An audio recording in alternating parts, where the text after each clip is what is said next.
Minnesota Vikings managed to get a win on their bye week yesterday despite being idle because the rest of the NFC North is so down bad. And I am fully aware that I am recording this ahead of the Monday Night Football showdown between the Patriots and the Bears. But I got to be honest with you, I don't think Bill Belichick is all too afraid of the big bad Bears and Justin Fields. Just my opinion. I don't think that he's worried about that at all. I don't think the Bears are going to win against the Patriots tonight, meaning that the Minnesota Vikings lead in the NFC North is just going to continue to grow into tomorrow morning as they return from bye next week in more control of their own destiny than I have ever seen since probably the 2017 season, where they ran away with everything on that miracle year with Case Keenum at quarterback. So let's go through the teams in the NFC North one by one and talk about why it's not going to take very much for the Minnesota Vikings to run away with this division for the rest of the year, barring some epic meltdown collapse that, let's be honest, they are totally capable of. But this year,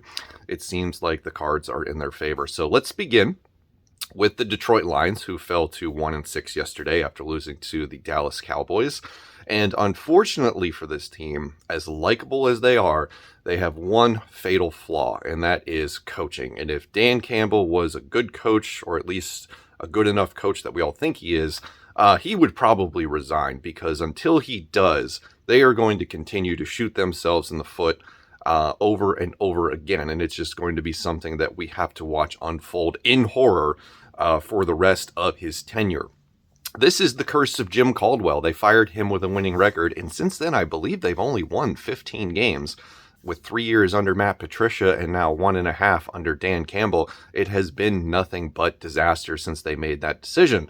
And I think the Lions actually have a good roster. I think that there's some good players on this team. There's some good foundational pieces. I think they got a good offensive line. They got a great player in DeAndre Swift, Jamal Williams. The backfield is solid.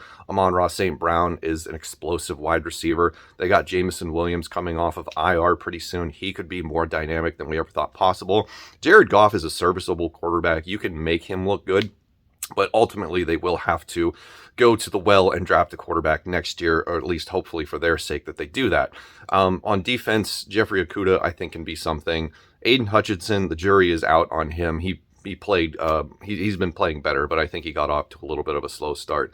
And ultimately, it just comes down to coaching for them. It's just not going to change until they get a better coaching staff in place. And as much as I want to run through a brick wall for Dan Campbell, it's just not going to happen in Detroit. If it hasn't happened yet, it's not going to happen ever. So unfortunately, that is the way that it is with the Detroit Lions. They will continue to be trying to claw their way out of the basement of the NFC North. Next, we move on to the Bears, who, of course, do not play until tonight against the New England Patriots. And as I have said at the beginning of this video, I forecast the Bears to lose this game. It would be a monumental disaster for New England fans. Currently celebrating the elimination of the New York Yankees in the ALCS today, to have to stomach the idea of losing to Justin Fields and the Chicago Bears. So I don't think that that's going to happen. I think the Bears are just too poorly run. It's just a very poor roster.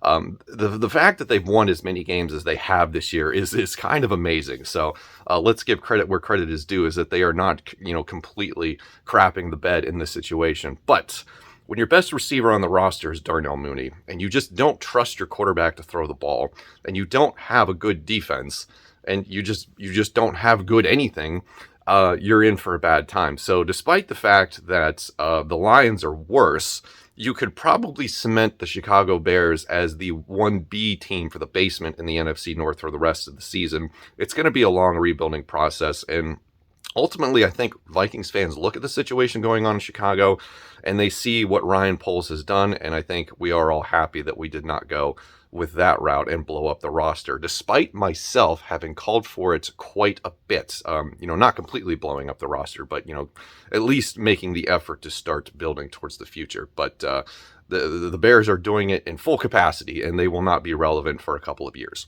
And that leaves us with the Green Bay Packers, who are just a miserable shell of their former selves. They're 3-4 on the year, with a loss yesterday to the Washington Commanders and backup cornerback, former preseason hero Tyler Heineke, and also had a pretty good run in the XFL. I believe it was with the St. Louis God, the name escapes me, but I know he played for St. Louis in the XFL most recently. But it's just incredible to watch Green Bay Packers fans wallow in misery after having 30 years of sustained Hall of Fame quarterback elite success. They just don't know how to act. They do not know how to act in the face of adversity. The Green Bay Packers, to me, are not a threat. And I say that with probably more confidence than I should, given the fact that Aaron Rodgers has run the table before and he has made us pay for things. I don't perceive this team to be a threat. It's not a good football team this year. It's just not. They could easily be 1-5 on the season if you look at the outcome of their games up until this point. They go to Buffalo next week, or they play, I don't know where the game is, but they play Buffalo next week. I would chalk that up as a loss. They're probably going to be, what's the record? What did I say? It was 3-4. They're probably going to be 3-5 next week. I just don't see it happening. The idea that they went into the season thinking that Alan Lazard and Romeo Doubs and Christian Watson were going to be good enough to keep a 39-year-old quarterback who has exhibited some of the most bizarre behavior I have ever seen, take them to the promised land. They also have the decrepit corpse of Randall Cobb, and then hopefully trying to hope that Sammy Watkins stays healthy, and clearly that's not happening. The offense is not scary anymore. It just isn't. You don't have a Jordy Nelson. You don't have a Devontae Adams. Dare I say you don't have a Donald Driver. You have nothing. It reminds me of the scene, the interrogation scene in the Arkham Knight movie where Joker and Batman are squaring off, and Joker says, "You have nothing to threaten me with." And that is how I view the Green Bay Packers in their current state, and it is laughable at best. The last 3 drafts by this general manager have just been god awful. And I cannot believe, watching last night's Sunday Night Football game where the Steelers have George Pickens, who fell to it was a gift in the draft for George Pickens to fall to the Steelers where he did. The Green Bay Packers could have drafted him 3 times, and all 3 times they chose no. They would rather go with the North Dakota State guy who has a history of drops, 24 years old, never had a 1,000-yard season, and it's mind-blowing what the Green Bay Packers have done in the draft the last 3 years to get them to this point where now they're staring down a potentially lost season and a contract in Aaron Rodgers that you just cannot get out from under. And it's kind of amazing. My advice to them, not that I want to give them advice on how to be better, it would be to give Aaron Jones the football. That's your best offensive player. Give Aaron Jones the football, a steady diet of Aaron Jones, A.J. Dillon. What is happening in Green Bay? Whatever's happening is good news for us. So what's it going to take to win the NFC North? 10 games, in my opinion. 10 games to get a comfortable NFC North division title this year. And I think the Vikings are destined for it as long as they don't shoot themselves in the foot repeatedly. The schedule looks like it's getting a little bit more difficult. We still have to play the Bills, the Cowboys. The Jets look like they might be a formidable opponent this year. I think the Giants are on the schedule later in the year too. So it's right now they're in the driver's seat. They have control of their own destiny. The NFC North is up for the taking. Let me know what you think in the comments below about the current status of the NFC North. But I think the Chicago Bears and the Detroit Lions are as irrelevant as they've ever been.